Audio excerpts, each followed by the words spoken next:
Hello students, KL polytechnic के official YouTube channel पर आपका स्वागत है।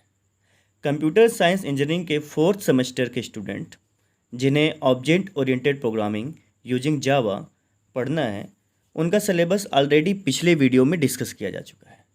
आज उसी सिलेबस के अकॉर्डिंग हम object oriented programming using Java, या जिसे शॉर्ट फॉर्म में अगर हम जावा प्रोग्रामिंग बोले तो उसके यूनिट 1 को आज हम लोग पढ़ेंगे और डिस्कस करेंगे। इसके जितने भी इम्पोर्टेंट कॉन्सेप्ट हैं, जितने भी इम्पोर्टेंट टॉपिक्स हैं यूनिट 1 के, वो आज सभी इस वीडियो में कवर होंगे। तो जैसा कि यूनिट 1 में है, यूनिट 1 में सबसे जो इम्पोर्टेंट टॉपिक है वो है ऑब्जेक्ट ओरिएंटेड प्रोग्रामिंग। जैसा कि यूनिट 1 का नाम ही है इंट्रोडक्शन एंड फीचर्स। तो आज हम लोग देखेंगे कि आखिर ये ऑब्जेक्ट ओरिएंटेड प्रोग्रामिंग है क्या, और साथ ही साथ इसके पहले की जो प्रोग्रामिंग टेक्निक है जिसे हम लोग क्या बोलते हैं प्रोसीजर ओरिएंटेड प्रोग्रामिंग, उसको भी साथ में डिस्कस करेंगे और दोनों में अंतर भी पता लगाएंगे कि आखिर ये दोनों आपस में अलग क्यों हैं। तो एक बार फिर से बहुत बहुत स्वागत है आपका इस वीडियो में। तो सबसे पहले ऑब्जेक्ट ओरिएंटेड प्रोग्रामिंग क्या है। तो पहला लाइन क्या है कि ऑब्जेक्ट ओरिएंटेड प्रोग्रामिंग में ऑब्जेक्ट्स तथा क्लासेस का यूज करके प्रोग्राम को डिजाइन किया जाता है। ठीक है, ऑब्जेक्ट तथा क्लास। अब यहाँ पे प्रश्न उठता है कि ऑब्जेक्ट्स क्या हैं और क्लासेस क्या हैं। तो ये भी हम लोग आज डिटेल में पढ़ेंगे कि ऑब्जेक्ट क्या है, क्लास क्या है। तो सबसे पहले थोड़ा सा मैं ओवरव्यू बताता हूँ कि ये ऑब्जेक्ट ओरिएंटेड प्रोग्रामिंग, या फिर हम बोले तो सेकंड वाला जो इसका है प्रोसीजर ओरिएंटेड प्रोग्रामिंग, आखिर ये दोनों क्या हैं। तो स्टूडेंट्स, ये दोनों प्रोग्रामिंग करने की शैली हैं। शैली मतलब हम किस तरीके से प्रोग्राम बनाते हैं। तो प्रोग्राम बनाने का एक तरीका है कि हम ऑब्जेक्ट ओरिएंटेड प्रोग्राम बना रहे हैं कि प्रोसीजर ओरिएंटेड प्रोग्राम बना रहे हैं। तो मैं आपको बता दूं कि most of the high level languages जैसे कि सी शार्प, जावा, पीएचपी, ज़्यादातर की जो प्रोग्रामिंग टेक्निक है वो ऑब्जेक्ट ओरिएंटेड है। जबकि आपकी सी प्रोग्रामिंग या फिर पहले की प्रोग्रामिंग लैंग्वेजेस जो कि हैं फोर्ट्रान, बेसिक, कोबोल, एल्गोल, ये सभी आपकी प्रोसीजर ओरिएंटेड थी। तो आखिर ये ऑब्जेक्ट ओरिएंटेड प्रोग्रामिंग शैली में क्या खास बातें हैं। तो इसकी खास बात इसके नाम में ही है कि इसका नाम है ऑब्जेक्ट ओरिएंटेड। यानी अब हम सभी प्रोग्रामिंग को एक ऑब्जेक्ट और क्लास के रूप में देखेंगे। ऑब्जेक्ट मैं आपको बता दूं, ऑब्जेक्ट कोई भी रियल वर्ल्ड एंटिटी हो सकती है।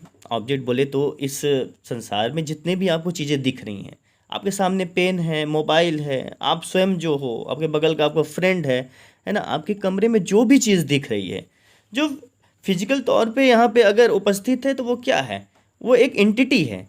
हम उसको प्रोग्राम में यूज कर सकते हैं। और जितने भी ऑब्जेक्ट होते हैं उनका खुद का स्टेट होगा और उनका खुद का बिहेवियर होगा। तो ऐसे ऑब्जेक्ट को तथा इन्हीं ऑब्जेक्ट्स को मिला के हम क्लासेस बनाएंगे और फिर ऑब्जेक्ट और क्लासेस की मदद से प्रोग्राम को डिजाइन करेंगे। इसीलिए इसने लिखा है कि ऑब्जेक्ट ओरिएंटेड प्रोग्रामिंग में ऑब्जेक्ट तथा क्लासेस का यूज करके प्रोग्राम को डिजाइन किया जाता है। सेकंड, ऑब्जेक्ट ओरिएंटेड प्रोग्रामिंग, जिसे संक्षेप में ओप्स भी कहते हैं, का मुख्य उद्देश्य रियल वर्ल्ड एंटिटीज को इम्प्लीमेंट करना है। जैसा कि मैंने आपको बताया कि ऑब्जेक्ट ओरिएंटेड प्रोग्रामिंग को शॉर्ट फॉर्म में ओप्स कहते हैं, और इसका जो मेन लक्ष्य है, मेन लक्ष्य यही है कि हम प्रोग्राम बनाएंगे और अपने आसपास की चीज़ों को उसमें इम्प्लीमेंट करेंगे। इसलिए इसने बोला कि रियल वर्ल्ड एंटिटीज को इम्प्लीमेंट करेंगे। अपने प्रोग्रामिंग में हम रियल वर्ल्ड एंटिटी जितने भी हैं सबको क्या करेंगे, इम्प्लीमेंट करेंगे। और ऑब्जेक्ट ओरिएंटेड प्रोग्रामिंग में प्रमुख कॉन्सेप्ट कौन कौन से हैं, जैसे class, object, abstraction, inheritance, polymorphism, encapsulation आदि का यूज करके प्रोग्राम को तैयार करना होता है। तो बिना इन सभी कॉन्सेप्ट के ऑब्जेक्ट ओरिएंटेड प्रोग्रामिंग की आप कल्पना भी नहीं कर सकते। तो अगर आप ज़्यादा अगर ब्रॉड लेवल पे समझना चाहते हैं तो मैं आपको बहुत ही सिंपल सा एक एग्जांपल देता हूँ, और बाद में हम इसको रिलेट करेंगे टेक्निकल टर्म से। जैसा कि आपको पता है कि मानव जो है, मानव जब भगवान ने क्या किया था, मानव को बनाया था। तो मानव को अब मान लो कि क्या है, क्लास है। सिंपल सा मानव क्लास है। अब ये क्लास किसका हुआ, मैंने क्लास क्या बताया, मैंने क्लास ये बताया क्लास ऑब्जेक्ट का कलेक्शन होता है। तो अब मानव किसका कलेक्शन है, मानव में दो ही जातियाँ आती हैं, एक पुरुष एक महिला, यानी जितने भी इस संसार के पुरुष और जितने भी संसार की महिलाएं हैं वे सभी क्या होंगी, एक ऑब्जेक्ट होंगी। और वो सभी ऑब्जेक्ट किस क्लास के अंदर आएंगी, मानव के अंदर। अब मानव एक क्लास हो गया, जिसे हम लोग मान लो अगर बोलें कि हमारा क्लास क्या हो गया है, ये ह्यूमन क्लास क्या हो गया, हमारा ह्यूमन एक क्लास हो गया। तो अब इसके आपके दो ऑब्जेक्ट हो गए। पहला ऑब्जेक्ट अगर देखा जाए तो क्या है आपका, मेल, और सेकंड आपका क्या हो गया, फीमेल। ठीक है, तो यहाँ से कॉन्सेप्ट समझ में आ रहा है कि क्लास क्या हो गया, ह्यूमन, और दो ऑब्जेक्ट इसके होंगे कौन से, मेल और फीमेल। क्या आप हमको ये बता सकते हैं कि मेल के जितने प्रॉपर्टीज होते हैं वो फीमेल से मिलते हैं? कुछ कुछ मिलते भी हैं, कुछ कुछ नहीं मिलते हैं। जैसे मेल की बात करें तो मेल के अगर प्रॉपर्टीज की बात, उसके पास भी कितने होते हैं, 2 हाथ, फीमेल के पास भी 2 हाथ होते हैं। मेल के पास 1 नाक, फीमेल के पास भी 1 नाक। 2 पैर मेल के पास भी, 2 पैर फीमेल के पास भी, है ना। लेकिन कुछ कुछ चीज़ें डिफ़र भी होती हैं। ऐसे ही जैसे कुछ काम जो मेल कर सकते हैं वो काम जो फीमेल है वो नहीं कर सकते। तो कुछ जो प्रॉपर्टीज़ होती हैं वो डिफ़र भी करती है, यानी कुछ जो फिजिकल प्रॉपर्टीज़ हैं वो मिलती भी हैं, कुछ नहीं भी मिलती है। तो हम ये कह सकते हैं कि दोनों ऑब्जेक्ट एक दूसरे से अलग हैं। ऐसा नहीं है कि सेम टू सेम सारे जितने भी प्रॉपर्टीज़ हैं मेल की फीमेल से बिल्कुल मिलती हैं। तो यहाँ पे थोड़ा सा डिफरेंस है। तो ऐसे ही अलग अलग ऑब्जेक्ट को कलेक्शन बना के हमने क्लास बना दिया, और इनके फीचर को यूज करके अब हम प्रोग्रामिंग में जब इम्प्लीमेंट करेंगे तो ये क्या हो जाएगा, ऑब्जेक्ट ओरिएंटेड प्रोग्रामिंग हो जाएगा। अब इसमें और भी बहुत सारे कॉन्सेप्ट हैं, जैसे कि अब्स्ट्रैक्शन क्या हो गया। अब अब्स्ट्रैक्शन क्या होता है वो भी हम लोग समझेंगे। तो आप ध्यान में रखिएगा, क्लास ये ऑब्जेक्ट का जो एग्जांपल है, मैं आगे जैसे जैसे टॉपिक आता जाऊंगा और उसको क्या करता जाऊंगा डिटेल में आपको उससे जोड़ के बताता जाऊंगा। फिलहाल ऑब्जेक्ट ओरिएंटेड प्रोग्रामिंग में ऑब्जेक्ट तथा क्लासेस का यूज करके प्रोग्राम को डिजाइन किया जाता है। ऑब्जेक्ट ओरिएंटेड प्रोग्रामिंग, जिसे संक्षेप में ओप्स भी कहते हैं, का जो मुख्य उद्देश्य होता है वो रियल वर्ल्ड एंटिटीज को इम्प्लीमेंट करना होता है। ऑब्जेक्ट ओरिएंटेड प्रोग्रामिंग में प्रमुख कॉन्सेप्ट जैसे class, object, abstraction, inheritance, polymorphism, encapsulation आदि का यूज करके प्रोग्राम को तैयार करना होता है। अब बात करें प्रमुख ऑब्जेक्ट ओरिएंटेड प्रोग्रामिंग लैंग्वेजेस की, तो प्रमुख ऑब्जेक्ट ओरिएंटेड प्रोग्रामिंग लैंग्वेज है जावा, C++, जावास्क्रिप्ट, PHP, C#। ये आपके जितने हैं वो सारे important object oriented programming language हैं। और स्टार्टिंग के जो प्रोग्रामिंग लैंग्वेजेस हैं वो आपके सिमुला और स्मार्टडाक हैं। तो ये चीज़ें आप याद रखिएगा कि जो प्रमुख ऑब्जेक्ट होने, कोई भी आपसे पूछ सकता है कि प्रमुख उप्स लैंग्वेज कौन कौन से हैं, तो आप बताएंगे उसको कि जो इम्पोर्टेंट उप्स लैंग्वेज है वो जावा, C++, जावास्क्रिप्ट, PHP, C# हैं।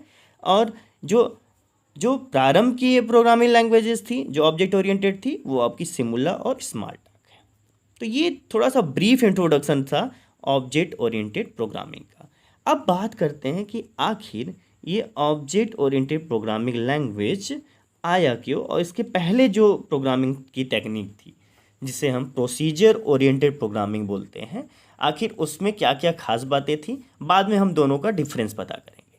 तो जो प्रोसीजर ओरिएंटेड प्रोग्रामिंग थी वो स्ट्रक्चर प्रोग्रामिंग थी। क्या थी आपकी, स्ट्रक्चर। कौन सी प्रोग्रामिंग थी टेक्निक, आप यहाँ पे देखेंगे, यहाँ पे ये आपकी कैसी टेक्निक थी, स्ट्रक्चर प्रोग्रामिंग, है ना। अब स्ट्रक्चर प्रोग्रामिंग का क्या कॉन्सेप्ट है, स्ट्रक्चर प्रोग्रामिंग क्या है कि ये इसमें क्या होता था, एक स्ट्रक्चर डिफाइन होता था, यानी सारे काम के लिए अलग अलग फंक्शंस डिक्लेयर किए जाते थे और वो फंक्शंस एक दूसरे से आपस में कम्युनिकेट करते थे किसी भी प्रोग्राम को एग्जीक्यूट करने में। जो कि आपको पता ही है कि प्रोग्राम क्या होता है, इंस्ट्रक्शंस का सेट होता है जो प्रॉपर सीक्वेंस में क्या करता है, एग्जीक्यूट होता है।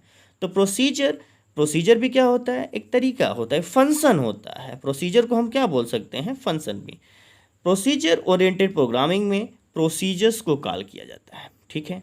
यानी प्रोसीजर ओरिएंटेड प्रोग्रामिंग में हम किसको कॉल करते हैं, आप देखिए प्रोसीजर को, किसको कॉल करते हैं, प्रोसीजर को। जबकि ऑब्जेक्ट ओरिएंटेड प्रोग्रामिंग हम किसको कॉल करते थे, हम लोग ऑब्जेक्ट को कॉल करते थे। किसको कॉल करते थे? ऑब्जेक्ट को। तो बेसिक डिफरेंस क्या है ऑब्जेक्ट और प्रोसीजर का?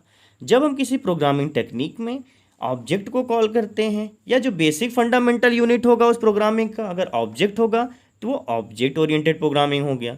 जब किसी प्रोग्रामिंग टेक्निक में जो बेसिक फंडामेंटल यूनिट होगा वो प्रोसीजर होगा तो वो आपका प्रोसीजर ओरिएंटेड प्रोग्रामिंग हो जाएगा। प्रोसीजर को वास्तव में फंक्शन, रूटीन और सब रूटीन कहा जाता है। रूटीन तो आपको पता ही है, रूटीन मतलब करने का एक तरीका। जैसे आप सुबह उठते हो, फिर आप मॉर्निंग वॉक पे जाते हो, फिर नहाते हो, फिर खाते हो, तो आपका एक डेली रूटीन सेट होता है। ठीक उसी तरीके से फंक्शन में भी इंस्ट्रक्शंस का जो होता है एक ऐसा सेट होता है जो हर काम करने के लिए प्रॉपर डिफाइन होता है कि कौन सा काम कब होगा। तो ऐसे ही इंस्ट्रक्शंस के सेट को जिन्हें फंक्शन कहते हैं जब प्रोग्राम में यूज करते हैं तो आपका प्रोसीजर ओरिएंटेड हो जाता है। अब प्रोसीजर के अंदर होता क्या है? प्रोसीजर के अंदर डिफरेंट कंप्यूटेशनल स्टेप्स होते हैं। अब कंप्यूटेशनल स्टेप्स क्या होते हैं? गणनात्मक चरण, जिसमें हम क्या कुछ चीज़ों की गणना करते हैं, कुछ चीज़ों का निर्धारण करते हैं। और ख़ास बात यह है कि ये सभी जो कंप्यूटेशनल स्टेप्स होते हैं वो एक प्रॉपर सीक्वेंस में रहते हैं, क्योंकि इंस्ट्रक्शंस की परिभाषा ये है कि सारे जो स्टेप्स होंगे वो सीक्वेंस में होने चाहिए। तो जो आपस में क्या करते हैं? कम्युनिकेट करते हैं। प्रोग्राम के एग्जीक्यूशन के दौरान किसी भी प्रोसीजर को किसी भी टाइम पर कॉल किया जा सकता है। यानी कि अगर एक बार प्रोग्रामिंग स्टार्ट हो गई, अगर प्रोग्राम एग्जीक्यूट हो रहा है, तो अगर उसमें आपने एक से अधिक प्रोसीजर आपने डिफाइन करके रखा है तो किसी भी प्रोसीजर को किसी भी टाइम पर कॉल किया जा सकता है। किसी भी प्रोसीजर को किसी भी टाइम पर कॉल किया जा सकता है। अब प्रमुख प्रोसीजर ओरिएंटेड प्रोग्रामिंग लैंग्वेजेस क्या हैं? तो आपका बहुत ही फेमस लैंग्वेज सी प्रोग्रामिंग जो लैंग्वेज है वो आपका कैसा है? प्रोसीजर ओरिएंटेड है ना। तो ये याद रखिएगा। एक तरीके से अगर डिफरेंस की बात की जाए तो आपका अगर डिफरेंस की बात करें तो सी प्रोग्रामिंग आपकी प्रोसीजर ओरिएंटेड और जावा आपकी ऑब्जेक्ट ओरिएंटेड। तो बेसिक डिफरेंस यहाँ से भी हो गया। अगर कोई पूछ दे आपसे सी प्रोग्रामिंग और जावा में डिफरेंस तो सेम टू सेम डिफरेंस जाएगा, जो कि ऑब्जेक्ट ओरिएंटेड प्रोग्रामिंग और प्रोसीजर ओरिएंटेड प्रोग्रामिंग का है। ठीक है, अब हम यहाँ पे टेबल में पॉइंट टू पॉइंट सभी के बीच का जो अंतर है बहुत ही अच्छे से समझ लेते हैं। तो दो टेबल हैं, एक तरफ आपका प्रोसीजर ओरिएंटेड प्रोग्रामिंग है जिसे हम लोग शॉर्ट फॉर्म में पीओपी कहेंगे, और सेकंड वाला जो आपका है टेबल उसमें ओप्स है यानी ऑब्जेक्ट ओरिएंटेड प्रोग्रामिंग है। तो पहला पॉइंट, प्रोसीजर ओरिएंटेड प्रोग्रामिंग में प्रोग्राम को छोटे छोटे भागों में डिवाइड किया जाता है जिसे फंक्शन कहते हैं। ठीक है, यानी जो बिल्डिंग ब्लॉक होता है या सबसे इनिशियल पॉइंट जो होती है पीओपी यानी प्रोसीजर ओरिएंटेड प्रोग्रामिंग का, वो फंक्शन होता है। ठीक है, फंक्शन या फिर हम बोले तो प्रोसीजर। ऑब्जेक्ट ओरिएंटेड प्रोग्रामिंग में प्रोग्राम्स को ऑब्जेक्ट्स में डिवाइड किया जाता है। यानी अगर किसी ऑब्जेक्ट ओरिएंटेड प्रोग्रामिंग को आप अगर छोटे से छोटे भागों में तोड़ते जाएंगे तो आपको क्या मिलेगा? ऑब्जेक्ट मिलेगा। तो फंडामेंटल जो पार्ट है प्रोसीजर ओरिएंटेड का वो फंक्शन है और ऑब्जेक्ट ओरिएंटेड का क्या हो गया? ऑब्जेक्ट हो गया। तो पहला डिफरेंस तो ये हो गया। सेकंड डिफरेंस, यह टॉप डाउन अप्रोच को फॉलो करता है। ठीक है, अभी टॉप डाउन अप्रोच क्या होता है? टॉप डाउन अप्रोच मतलब कि एक जो मेन प्रोसीजर होगा वो कॉल करेगा किसको? यहाँ पे जैसे अगर मान लेते हैं कि ये आपका फंक्शन F1 है, तो फंक्शन F1 कॉल करेगा फंक्शन F2 को, फिर फंक्शन F2 फर्दर कॉल करेगा F3 को, है ना। तो ऐसे क्या करेंगे? सेगमेंट में बढ़ता जाएगा, मतलब टॉप से डाउन की तरफ, है ना। जितने भी जो प्रोसीजर की कॉलिंग होगी वो टॉप टू डाउन होगा। और ये क्या होता है? बॉटम अप अप्रोच को फॉलो करता है। यानी ओप्स जो होता है वो किसको फॉलो करता है? बॉटम अप अप्रोच को। तो दोनों की जो प्रोग्राम की अप्रोच है, प्रोग्रामिंग करने की जो तरीके हैं वो दोनों डिफरेंट हैं। प्रोसीजर में वो टॉप डाउन अप्रोच को फॉलो करता है और ऑब्जेक्ट ओरिएंटेड में यह बॉटम अप अप्रोच को फॉलो करता है। थर्ड, इसमें कोई एक्सेस स्पेसिफायर नहीं दिया रहता है और ऑब्जेक्ट ओरिएंटेड में एक्सेस स्पेसिफायर डिक्लेयर किया जाता है। ये बहुत ही इम्पॉर्टेंट है, ये बहुत ही क्या है? इम्पॉर्टेंट है। देखा जाए तो ओप्स और पीओपी का जो सबसे बढ़िया और बेहतरीन जो डिफरेंस है वो यही है। अब यहाँ पे बात करते हैं कि ऐसा क्या खास बात हो गया। तो जैसी बात है, एक्सेस स्पेसिफायर क्या होते हैं? एक्सेस मतलब किसी चीज़ को प्राप्त करना, और स्पेसिफायर क्या कहता है? प्राप्त करने वालों को बताया जाता है, मतलब कौन इस चीज़ को प्राप्त करेगा। ठीक है, तो मैं कुछ एक्सेस स्पेसिफायर लिख देता हूँ, जैसे कि आपका पहला पब्लिक, सेकंड आपका हो गया प्राइवेट, थर्ड आपका हो गया प्रोटेक्टेड, और लास्ट में आपका है डिफ़ॉल्ट, DEFAULT। ठीक है, ये सभी क्या है? आपके एक्सेस स्पेसिफायर है, जो यह बताते हैं कि कौन इस ब्लॉक को, यानी इस प्रोग्राम के हिस्से को कौन एक्सेस करेगा। ठीक है, इससे क्या पता चलती है? इसकी सिक्योरिटी पता चलती है। तो यानी कि जितने भी प्रोसीजर ओरिएंटेड प्रोग्रामिंग है, उसमें सिक्योरिटी के हिसाब से देखा जाए तो बहुत ही कम सिक्योर होते हैं, जबकि ऑब्जेक्ट ओरिएंटेड प्रोग्रामिंग जितनी भी लैंग्वेजेस होती हैं वो क्या होती हैं? बहुत ही सिक्योर होती हैं, है ना। तो ये बहुत ही बेहतरीन डिफरेंस है, या कहें तो बहुत इंपॉर्टेंट डिफरेंस है, जो इसको बहुत ही क्या बनाता है? बहुत इंपॉर्टेंट बनाता है। यहीं पे क्या होता है कि ऑब्जेक्ट ओरिएंटेड प्रोग्रामिंग थोड़ा सा आगे निकल जाता है किससे? आपके प्रोसीजर ओरिएंटेड के। यानी सी और जावा में अगर डिफरेंस की बात किया जाए तो सबसे इंपॉर्टेंट डिफरेंस यही है कि सी प्रोग्राम में जो भी सॉफ्टवेयर बनता है या फिर एप्लीकेशन डेवलप किया जाता है वो थोड़ा सा कम सिक्योर होता है, जबकि जावा में डेवलप किए गए एप्लीकेशन ज़्यादा सिक्योर होते हैं। चौथा डिफरेंस, नए डेटा तथा फंक्शन को ऐड करना मुश्किल होता है। अब एक बार अगर आपने प्रोसीजर डिक्लेयर कर दिया तो बाद में आप जब प्रोसीजर में कुछ चेंज करना चाहेंगे तो थोड़ा सा इसमें डिफ़िकल्ट होगा, यानी मुश्किल होगा। जबकि ओप्स क्या है? बॉटम अप अप्रोच को फॉलो करता है, तो इसमें आप लास्ट में भी आप नए फंक्शंस को या मेथड को, हालांकि ओप्स प्रोग्रामिंग यानी जावा प्रोग्रामिंग में हम फंक्शन को मेथड्स के नाम से भी जानते हैं, तो मेथड्स को आप ऐड आसानी से कर सकते हैं। पांचवा डिफरेंस, डेटा हेडिंग उपलब्ध नहीं होने के कारण कम सिक्योर है। ठीक है, और ये क्या है? डेटा हेडिंग उपलब्ध होने के कारण अधिक सिक्योर है। अब ये डेटा हेडिंग क्या है? डेटा हेडिंग क्या करते हैं कि जब हम क्लास में ऑब्जेक्ट को बाइंड कर देते हैं, अब यहाँ पे क्लास का कोई कॉन्सेप्ट नहीं है, प्रोसीजर ओरिएंटेड में क्लास का कोई कॉन्सेप्ट नहीं है, वहाँ पे केवल और केवल प्रोसीजर की बात की जाती है, और प्रोसीजर को कोई भी देख सकता है, आउटसाइड द प्रोग्राम भी एक्सेस कर सकते हैं। जबकि डेटा हेडिंग कॉन्सेप्ट ये कहता है कि क्लास में हम मेथड और ऑब्जेक्ट या डेटा मेंबर को बाइंड कर देते हैं। यानी अगर आपको किसी ऑब्जेक्ट की, किसी क्लास के ऑब्जेक्ट को एक्सेस करना है तो सबसे पहले आपको उस क्लास को एक्सेस करना पड़ेगा। और हालांकि क्लास के पास क्या होगा पहले से, अब मैंने बता के क्या रखा है कि आपके क्लास के पास क्या क्या है? आपके क्लास के पास एक्सेस स्पेसिफायर है।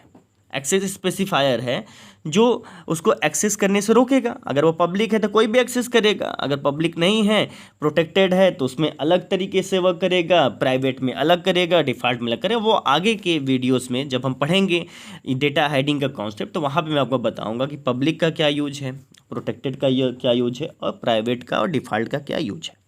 अभी के लिए आप केवल इतना जान लीजिए कि सी प्रोग्रामिंग या फिर प्रोसीजर ओरिएंटेड प्रोग्रामिंग में डेटा हेडिंग का कॉन्सेप्ट नहीं है, इसलिए कम सिक्योर है, जबकि ऑब्जेक्ट ओरिएंटेड प्रोग्रामिंग में डेटा हेडिंग है, इसलिए ये अधिक सिक्योर है। छठा टॉपिक, छठा है आपका, इसमें ओवरलोडिंग संभव नहीं है। अब ओवरलोडिंग क्या है? ओवरलोडिंग का मतलब ये होता है कि जैसे मान लिया आपने एक प्रोसीजर डिफाइन कर दिया, अब उसी प्रोसीजर का नाम सेम रखते हुए क्या किया, उसके थोड़ा सा उससे अलग वर्क कराना चाहे तो उसको हम बोलते हैं ओवरलोडिंग, है ना। तो ऐसा व्यवस्था आपका प्रोसीजर ओरिएंटेड में नहीं है, जबकि सी प्रोग्रामिंग में है। ओवरलोडिंग को हम पॉलीमॉर्फिज्म वाले चैप्टर में जब हम वो वाली यूनिट डिस्कस करेंगे तो वहाँ पे आपको ओवरलोडिंग, साथ ही साथ इसके भाई ओवरराइडिंग को भी वहीं पर समझेंगे कि आखिर ये ओवरलोडिंग कैसे होता है और ओवरराइडिंग कैसा होता है। बस आप अभी जानिए कि ओवरलोडिंग का कॉन्सेप्ट जो है वो प्रोसीजर ओरिएंटेड में नहीं है, जबकि ओवरलोडिंग का कॉन्सेप्ट ऑब्जेक्ट ओरिएंटेड प्रोग्रामिंग में है। कुछ सातवां टॉपिक क्या है? एग्जाम्पल्स है। तो आप इम्पोर्टेंट कुछ एग्जाम्पल्स याद रख लीजिए कि कौन कौन से प्रोग्रामिंग लैंग्वेजेस प्रोसीजर ओरिएंटेड हैं और कौन कौन सी प्रोग्रामिंग लैंग्वेज ऑब्जेक्ट ओरिएंटेड है। तो सी, बेसिक, फोर्ट्रान और कोबोल क्या है, प्रोसीजर ओरिएंटेड है, जबकि Java, C plus plus, PHP, C sharp, Python ये सभी आपकी ऑब्जेक्ट ओरिएंटेड है। चलिए, ये तो यहाँ तो आपका डिफरेंस क्लियर हो गया कि ऑब्जेक्ट ओरिएंटेड प्रोग्रामिंग क्या है और प्रोसीजर ओरिएंटेड प्रोग्रामिंग क्या है। प्रोसीजर ओरिएंटेड मतलब जिसका किस पे आधारित होगा, प्रोसीजर पे आधारित होगा। प्रोसीजर को हम लोग फंक्शंस भी कहते हैं, जबकि ऑब्जेक्ट ओरिएंटेड में प्रोग्राम किस पे आधारित होगा, ऑब्जेक्ट पे आधारित होगा। ठीक है, तो मेन डिफरेंस ये होगा, और भी बहुत सारे डिफरेंस को हमने टेबल में डिस्कस कर लिया। अब जिसकी वजह से ऑब्जेक्ट ओरिएंटेड प्रोग्रामिंग बहुत ही फेमस है वो है उनका कॉन्सेप्ट। तो ऑब्जेक्ट ओरिएंटेड प्रोग्रामिंग के 6 बहुत ही इम्पोर्टेंट कॉन्सेप्ट हैं, जिनके नाम हैं यहाँ पर object, class, inheritance, abstraction, encapsulation और पॉलीमॉर्फिज्म। तो ये 6 नाम आप बिल्कुल अच्छे से याद कर लीजिए, और यूँ कहिए कि आपका जो पूरा का पूरा सिलेबस है, यानी जावा प्रोग्रामिंग का पूरा सिलेबस है, वो इन्हीं 6, ये जो आप देख रहे हैं ये पूरे 6, यही 6 कॉन्सेप्ट पे ही बना हुआ है। जिस किसी ने भी इस 6 कॉन्सेप्ट को अच्छे से, बिल्कुल अच्छे तरीके से स्टडी कर लिया, तो अब आप समझ जाइए कि ऑब्जेक्ट ओरिएंटेड प्रोग्रामिंग में फिर उसके बाद कुछ बचा नहीं, आपके सारे कॉन्सेप्ट अच्छे से क्लियर हो जाएंगे। तो मैं पूरा प्रयास करूँगा कि आपको प्रत्येक कॉन्सेप्ट को अच्छे से अच्छे तरीके से समझा पाऊँ, जिससे आपके सारे कॉन्सेप्ट क्लियर हो सकें। मोर प्रैक्टिकली अप्रोच अगर मिल जाएगा तो ज़्यादा आप समझ पाएंगे। फिलहाल अभी हम लोग डिस्कस करते हैं इसके थ्योरेटिकल पार्ट को। तो सबसे पहला जो आपका कॉन्सेप्ट है वो है ऑब्जेक्ट। चलिए देखते हैं ये ऑब्जेक्ट क्या है। ऑब्जेक्ट, ऐसी बात करें तो ऑब्जेक्ट आपको पता है, ऑब्जेक्ट कोई भी रियल वर्ल्ड एंटिटी हो सकती है। आप अपने आँखें खोलिए और आपके आँखों के सामने जो भी चीज़ दिखाई दे रही है वो सभी ऑब्जेक्ट है। So clear and so simple. Chair दिख रहा है, पेन दिख रहा है, मोबाइल दिख रहा है, वट एवर जो भी चीज़ आपको दिख रही हैं वो सभी क्या है, ऑब्जेक्ट है। अब एक चीज़ और, प्रत्येक ऑब्जेक्ट का अपना स्वयं का स्टेट और बिहेवियर होता है। ठीक है, अब यहाँ पे बात करते हैं स्टेट क्या होता है। स्टेट मतलब उसकी अवस्था, वो उसका रंग कैसा है, उसका आकार कैसा है ना। और बिहेवियर वो काम क्या करता है। जैसे कि मैं, अगर हम अपने आप को ऑब्जेक्ट माने तो मेरा स्टेट क्या है, मैं कितना लंबा हूँ, कितना मोटा हूँ, कौन सा कलर है मेरा, कलर तो आपको पता ही होगा। ठीक है, छोड़ते हैं। बिहेवियर हाँ, बिहेवियर की बात करें तो मैं खाता हूँ, आप भी खाते होंगे, मैं सोता हूँ, अभी सोते होंगे, और मैं दौड़ता हूँ। बहुत सारे हमारे जो फंक्शंस हैं वही मेरी बिहेवियर है। तो हर ऐसे ही जितने भी ऑब्जेक्ट होते हैं सबका अपना खुद का स्टेट और खुद अपना बिहेवियर भी होता है। अब यहाँ पे एक इम्पॉर्टेंट बात है कि ऑब्जेक्ट फिजिकल और लॉजिकल एंटिटी हो सकती है। हाँ, यहाँ पे इम्पॉर्टेंट बात है कि फिजिकल और लॉजिकल की बात किया कि फिजिकल एंटिटी मतलब जो एग्जिस्ट कर रही है, मतलब वर्तमान में जो इस संसार में विद्यमान है, और एक लॉजिकल एंटिटी में जो तर्क में है, जिसे हम देख नहीं सकते। क्या तर्क को कोई दिखता है क्या? तर्क तो लॉजिकल चीज़, मतलब दिखता नहीं है, केवल फील किया जा सकता है कि नहीं हाँ ये लॉजिकल एंटिटी है। जैसे कि लोन की बात करें, इंटरेस्ट की बात करें, तो बैंक का लोन किसी ने देखा है क्या? अरे वो अमाउंट की बात नहीं कर रहा हूँ, ऐसे फिजिकली आप देख नहीं पाओगे ना। तो वो क्या हो गई, आपकी एक लॉजिकल एंटिटी हो गई। जबकि मैं जो कि फिजिकली एग्जिस्ट करता हूँ, तो मैं कैसे एंटिटी हो गया, फिजिकल एंटिटी हो गया। तो इसी तरीके से ऑब्जेक्ट कोई भी हो सकता है, फिजिकल एंटिटी भी हो सकता है और लॉजिकल एंटिटी भी हो सकता है। सेकेंड, ऑब्जेक्ट क्लास का इंस्टेंस होता है। क्लास का इंस्टेंस होने का मतलब क्या हुआ? इंस्टेंस मतलब, आप अगर इंस्टेंस की बात करें तो क्लास का इंस्टेंस का मतलब कि ये क्लास का अवतार है। क्या है? क्लास का अवतार है। अब ये अवतार का कॉन्सेप्ट कहाँ से आ गया? इंस्टेंस का मतलब उसका ही एक हिस्सा है, यानी कि जितने भी ऑब्जेक्ट होते हैं वो किस को फॉलो करते हैं, उस क्लास को। यानी जो क्लास की जनरल प्रॉपर्टी होती है, क्लास का जो जनरल प्रॉपर्टी जितने भी मेथड्स होते हैं वो सभी ऑब्जेक्ट पर लागू होता है ना, जो भी ऑब्जेक्ट उस क्लास का होता है। और साथ ही साथ ऑब्जेक्ट क्या करता है, ऑब्जेक्ट मेमोरी में स्थान ग्रहण करता है। मेमोरी में स्थान ग्रहण करता मतलब ऑब्जेक्ट को मेमोरी एलोकेट की जाती है। अब एक एग्जांपल से समझ लेते हैं कि अगर डॉग एक ऑब्जेक्ट है, मान लेते हैं अगर डॉग एक ऑब्जेक्ट है तो उसका स्टेट क्या होगा, उसका नाम, मान लेते हैं नाम उसका टॉमी है, कलर उसका क्या है, ब्लैक है, ब्रीड मतलब उसकी किस प्रजाति का वो कुत्ता है तो वो बुलडॉग प्रजाति का है। साथ ही उसका बिहेवियर की बात करें तो कुत्ता है तो भौंकेगा, साथ ही साथ खाएगा, और साथ ही साथ स्लीपिंग यानी भौंकना, खाना और सोना उसका क्या है, बिहेवियर है। तो इस तरीके से हमने समझा कि ये ऑब्जेक्ट क्या है। ऑब्जेक्ट क्या है, ऑब्जेक्ट कोई भी रियल वर्ल्ड एंटिटी हो सकती है। प्रत्येक ऑब्जेक्ट का अपना स्वयं का स्टेट तथा बिहेवियर होता है। ऑब्जेक्ट फिजिकल तथा लॉजिकल एंटिटी हो सकती है। ऑब्जेक्ट क्लास का इंस्टेंस होता है जो मेमोरी में स्थान ग्रहण करता है। ये था ऑब्जेक्ट। सेकंड जो इसका इंपॉर्टेंट कॉन्सेप्ट है वो है क्लास। चलिए क्लास को देखते हैं।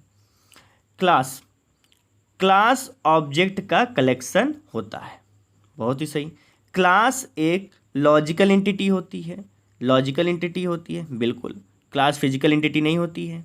क्लास को हम एक लॉजिकल नेम देते हैं, यानी जितने भी ऑब्जेक्ट होते हैं उनको हम एक जगह पे कैटेगराइज कर लेते हैं, कलेक्ट कर लेते हैं और फिर उसको एक नाम दे देते हैं। और जो भी नाम देते हैं वो एक लॉजिकल एंटिटी होगी, क्योंकि नाम हमने खुद से दिया है। नाम तो कहीं पे रहेगा नहीं, नाम तो हमने खुद से दिया है, इसलिए वो क्या है, लॉजिकल एंटिटी है।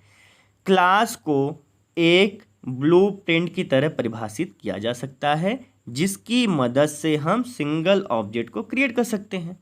जैसा कि मैंने बताया कि क्लास को हम पहले डिफाइन करते हैं, यानी क्लास में जो भी चीज़ें होंगी वो डिफाइन की जाएंगी, वास्तव में उपलब्ध नहीं होगा, उसको डिफाइन कर देंगे और उसको जो फॉलो करेगा वही आपका क्या होगा, ऑब्जेक्ट होगा। यानी उसके बेसिस पे, यानी उस क्लास के प्रॉपर्टीज़ के बेसिस पर हम ऑब्जेक्ट को क्या करते हैं, क्रिएट करते हैं। और जावा के प्रोग्राम में कम से कम एक क्लास अवश्य प्रेजेंट होता है। ये यानी कि अगर कोई भी जावा का प्रोग्राम है तो उसमें एक क्लास जरूर होगा। अब यहाँ पे सवाल ये उठता है, क्या एक ही क्लास होगा? जी नहीं, क्लासेस बहुत सारे हो सकते हैं, लेकिन मिनिमम जो रिक्वायरमेंट है वो एक क्लास की है। एक क्लास बिना आप जावा का कोई भी प्रोग्राम आप नहीं बना सकते हैं। एग्जाम्पल की बात करें तो एनिमल एक क्लास है। अब बताइए, अच्छा एनिमल एक क्लास है तो इसमें कौन कौन से ऑब्जेक्ट आएंगे? हम आएंगे क्या? नहीं, हम नहीं आएंगे, आप भी नहीं आएंगे। तो इसमें कौन आएगा? डॉग आएगा, लायन आएगा, एलिफेंट आएगा, बहुत सारे जितने भी एनिमल हैं वो आएंगे। तो ये आने का आधार क्या हुआ? क्योंकि इसका बेसिस होगा कि इस क्लास के अंदर केवल और केवल कौन आएगा, केवल और केवल जितने एनिमल होंगे केवल वही होंगे। क्योंकि ऑब्जेक्ट क्या होगा? ब्लूप्रिंट होगा। क्लास किसका ब्लूप्रिंट है? बिल्कुल ऑब्जेक्ट के लिए, है ना। तो जो एनिमल होगा वही क्या होगा, इस क्लास में सस्टेन करेगा। तो ये था आपका क्लास। थर्ड जो इम्पोर्टेंट टॉपिक है, इनहेरिटेंस। अब इनहेरिटेंस क्या है? इनहेरिटेंस को समझने से पहले मैंने आपको अभी जब वीडियो स्टार्ट हुआ था मैंने आपको एग्जांपल दिया था कि अगर हम एक क्लास ह्यूमन को माने और उसके दो ऑब्जेक्ट माने, मेल और फीमेल, तो ऑब्जेक्ट तो क्लियर हो गया था, क्लास भी क्लियर हो गया था। इनहेरिटेंस की बात करें तो जब कोई एक ऑब्जेक्ट अपने पेरेंट ऑब्जेक्ट के समस्त गुणों तथा व्यवहारों को प्राप्त करता है, इनहेरिटेंस कहलाता है। बिल्कुल। अब यहाँ पे क्या है कि जैसे कि हम लोग सभी ह्यूमंस हैं, तो जितने ह्यूमंस होते हैं वो क्या करते हैं? ब्रीथ करते हैं। जितने ह्यूमंस हैं वो ईट करते हैं, है ना। जितने ह्यूमंस हैं वो वॉक करते हैं। तो ये उसकी प्रॉपर्टीज़ हैं। और जितनी प्रॉपर्टीज़ हैं वो मेल में भी होती हैं और फीमेल भी होती हैं। यानी कि जो मेन क्लास है, यानी ह्यूमन जो अगर क्लास है तो उस क्लास की जितनी भी प्रॉपर्टीज है उसको कौन एक्सेस करता है? मेल भी करता है और फीमेल भी करता है। तो यहाँ पे क्या हो रहा है? इनहेरिटेंस हो रहा है ना। अब यही मेल का जो चाइल्ड होगा वो क्या करेगा? मेल की प्रॉपर्टी को भी एक्सेस करेगा। यानी अगर कुछ डिफरेंट प्रॉपर्टीज होंगी ह्यूमन से डिफरेंट मेल में, तो वो दोनों प्रॉपर्टीज किस में हो जाएंगी? चाइल्ड में हो जाएंगी। तो ये इनहेरिटेंस हो जाएगा। अब इनहेरिटेंस क्या करता है? इनहेरिटेंस कोड रीयूजेबिलिटी प्रदान करता है। अब कोड रीयूजेबिलिटी क्या है? कोड रीयूजेबिलिटी मतलब एक बार आपने कोड लिखा तो बार बार आपको कोड लिखने की ज़रूरत नहीं है। यानी जब आप प्रोग्राम करते हैं तो जब आप कोडिंग यानी टाइप करते हैं, जब हाई लेवल लैंग्वेज में जब प्रोग्रामिंग आप करते हैं तो जो भी प्रोग्राम आप टाइप करते हैं तो क्या करते हैं कि ऑब्जेक्ट ओरिएंटेड प्रोग्रामिंग में बहुत ही इंपॉर्टेंट फीचर्स है कि आप में किसी अगर एक बार उस कोड को कर दिया, वो सेम काम के लिए आपने कोड को अपने टाइप कर दिया, तो बार बार आपको उस कोड को टाइप करने की ज़रूरत नहीं है, आप उस कोड को यूज कर लीजिए, है ना। तो उस कोड को फिर से यूज करना ही क्या कहलाता है? Code reusability. और इनहेरिटेंस कोड रीयूजेबिलिटी प्रदान करता है। अब इनहेरिटेंस की मदद से रन टाइम पॉलीमॉर्फिज्म प्राप्त किया जाता है। अब पॉलीमॉर्फिज्म क्या है? जस्ट इसके आगे का कॉन्सेप्ट है, वहाँ पे आप समझेंगे। अभी जानिए क्या कि इनहेरिटेंस की मदद से हमको क्या मिलता है? Run time polymorphism. इनहेरिटेंस की मदद से रन टाइम पॉलीमॉर्फिज्म प्राप्त किया जाता है। इनहेरिटेंस को प्राप्त करने के लिए एक्सटेंड्स कीवर्ड का यूज किया जाता है। किस कीवर्ड का? एक्सटेंड्स कीवर्ड का यूज किया जाता है। अभी एक्सटेंड कीवर्ड क्या है वो आगे डिस्कस करेंगे। यहाँ पे डायग्राम से क्लियर कर लेते हैं। यहाँ पे इनहेरिटेंस की टाइप को बताया गया है।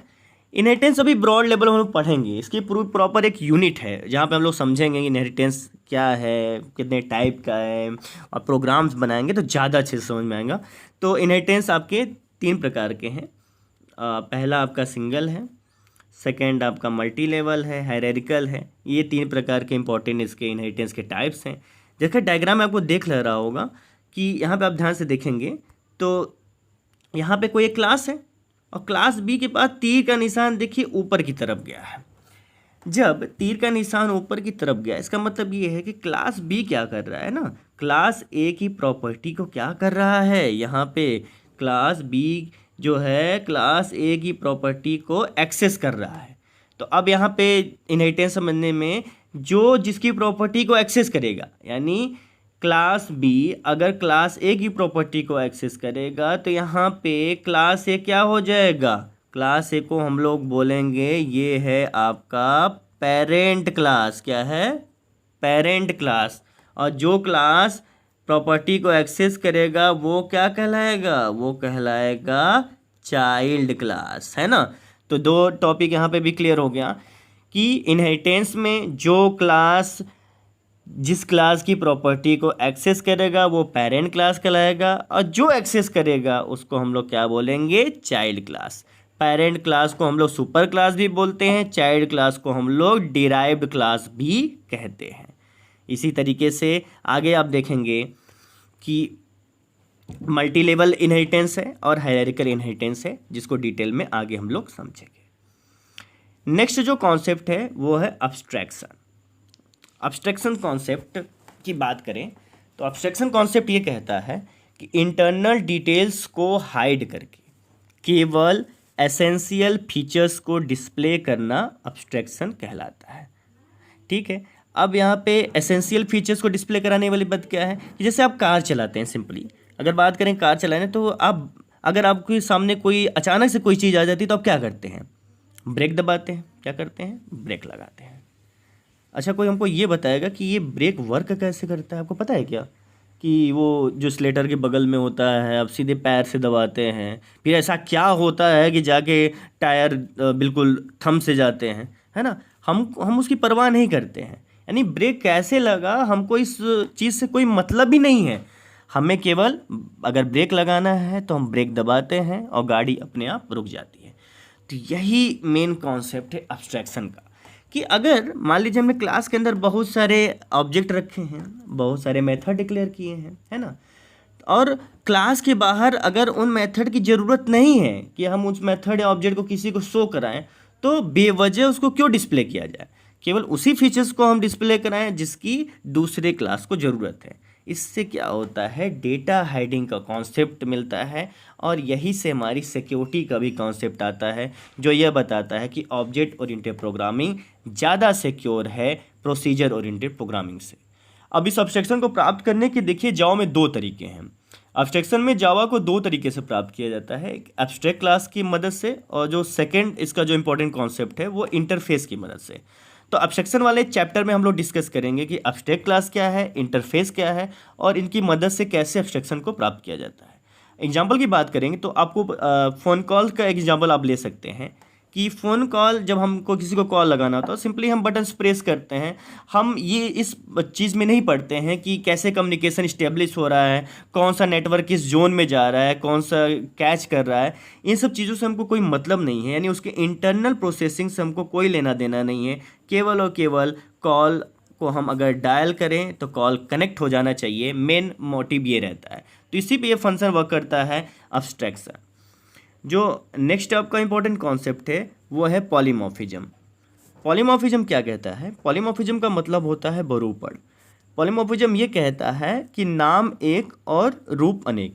दैट मीन्स कि it can form many forms if you declares the class method with the same name. By changing its parameter we can declare further methods which can perform the same tasks regarding its name, and we can add on some different task also. इसका मतलब ये हुआ कि अगर polymorphism में अगर हमने एक मेथड डिक्लेयर कर दिया एक नाम का और सेकेंड मेथड अगर सेम नाम का डिक्लेयर करें, थोड़ा सा अगर पैरामीटर्स में चेंज कर दे तो उसके वर्क में भी डिफरेंट आ जाएगा। लेकिन हमको मेथड का नाम सेम रखे हैं तो इसका मतलब यह हुआ कि अलग से किसी मेथड को डिक्लेयर करने की ज़रूरत बिल्कुल भी नहीं है। आप उसी मेथड को फिर से रीयूज कर सकते हैं। ये इंपॉर्टेंट कॉन्सेप्ट है किसका? पॉलीमॉर्फिज्म का। पॉलीमॉर्फिज्म ये कहता है कि किसी भी एक टास्क को आप डिफरेंट वे से परफॉर्म कर सकते हैं। जावा में अगर आप मेथड ओवरलोडिंग या फिर मेथड ओवरराइडिंग का यूज करें तो पॉलीमॉर्फिज्म को प्राप्त किया जा सकता है। पॉलीमॉर्फिज्म का भी एक अलग चैप्टर है जहाँ पे हम लोग डिस्कस करेंगे। अब यहाँ पे आप देखिए, जैसे कि मान लीजिए आपने क्लास डिक्लेयर किया है शेप नाम का। शेप क्लास ये करता है कि उसके अंदर एक मेथड है ड्रा नाम का, जो क्या करेगा, जैसा शेप होगा वैसा वो ड्रा करेगा। अब सर्कल अगर आपको ड्रा करना है तो सर्कल, और यहाँ पे अगर एक क्लास आप देखेंगे, एक क्लास आपने डिक्लेयर किया है सर्कल, सेकंड वाला क्लास आपका रेक्टेंगल है और थर्ड वाला क्लास आपका स्क्वायर है। तो circle, rectangle, square, there are 3 different shapes और ये शेप्स अलग अलग है और इनको डिक्लेयर करने के लिए भी आपको क्या करना पड़ेगा? अलग अलग मेथड को कॉल करना पड़ेगा। यानी कि आपको सर्कल ड्रा करना है तो उसका शेप कुछ यू होगा, आप देखेंगे सर्कल का शेप कुछ यू होता है। रेक्टेंगल आपको डिक्लेयर करना है तो रेक्टेंगल कुछ इस तरीके का होगा, है ना। मेरा तो बिल्कुल बन नहीं पा रहा है। रेक्टेंगल स्क्वायर तो बिल्कुल भी नहीं पड़ेगा, ये देखिए, है ना। हालांकि ये पता है आमने सामने की भुजाएं इसमें बराबर होती है, इसमें चारों भुजाएं बराबर होती है। तो ये अलग अलग डिफरेंट शेप हैं जिसको आपको अगर ड्रा करना है तो अलग अलग मेथड को बनाना पड़ेगा। तो क्यों ना हम अलग अलग मेथड को डिक्लेयर करने की जगह एक ही मेथड को डिक्लेयर करें और उसमें ये कर दें कि उनके उसमें थोड़े से पैरामीटर में चेंजेस कर दें। तो ये कॉन्सेप्ट है आपका किसका? पॉलीमॉर्फिज्म का, जो सेम नेम से क्या कर रहा है? डिफरेंट टास्क को परफॉर्म कर रहा है। और आखिरी में जो सबसे लास्ट कॉन्सेप्ट है इसका, इनकैप्सुलेशन। इनकैप्सुलेशन ये कहता है कि कोड तथा डेटा को सिंगल यूनिट, जिसे क्लास कहते हैं, में बाइंड या रैप करना ही इनकैप्सुलेशन कहलाता। तो we can bind code with data in a single class, it is known as encapsulation. तो इनकैप्सुलेशन को अगर आप समझेंगे, यहाँ पे आप देखिए, अगर आपने कैप्सूल देखा होगा तो कैप्सूल में 2 हिस्से होते हैं। एक कैप्सूल के हिस्से में बहुत सारे इसके मेडिकल पार्ट्स होते हैं। आप देखिए यहाँ पे, ये देखिए यहाँ पे ये वाला पार्ट हो गया और उसके बाद ये कवर होता है, ये हो गया। तो अगर हम उस जो मेडिसिन वाले पार्ट को अगर हम वेरिएबल कहें और जो उसके ऊपर कोटेड है उसको अगर हम मेथड बोले, तो वेरिएबल और मेथड को अगर बाइंड कर ले तो क्या बन जाता है? इस पूरे जो स्ट्रक्चर को हम लोग क्या बोलते हैं? इस पूरे स्ट्रक्चर को हम लोग कैप्सूल बोलते हैं, ठीक है। तो यही से कॉन्सेप्ट किसका आ गया है? इनकैप्सुलेशन का आ गया है। अब यहाँ पे कैप्सूल कौन है? यहाँ पे कैप्सूल आपका, ये क्लास आपका कैप्सूल है। इस क्लास के अंदर 2 चीज़ें हैं। पहला चीज़ आपका मेथड है, दूसरा चीज़ आपका क्या है? वेरिएबल है। यानी मेथड और वेरिएबल को जब एक साथ हमने मिला के रखा तो जो स्ट्रक्चर बना वो क्लास हो गया। तो इस तरीके से क्या हुआ कि इस वेरिएबल को इस क्लास से बाहर क्या कर सकते हैं? एक्सेस करने के लिए इस क्लास की परमिशन चाहिए होगी। अब ये परमिशंस कौन देगा? एक्सेस मॉडिफायर परमिशन देगा कि इस वेरिएबल को कौन एक्सेस कर सकता है और कौन एक्सेस नहीं कर सकता है। तो ये था इनकैप्सुलेशन का कॉन्सेप्ट। तो इस तरीके से हमने आज जितना भी ऑब्जेक्ट ओरिएंटेड प्रोग्रामिंग के जो जो इम्पोर्टेंट कॉन्सेप्ट थे, ऑब्जेक्ट और आपका object, class, inheritance, abstraction, encapsulation, polymorphism, सभी को बारी बारी से समझा। आज के लिए इतना ही। धन्यवाद।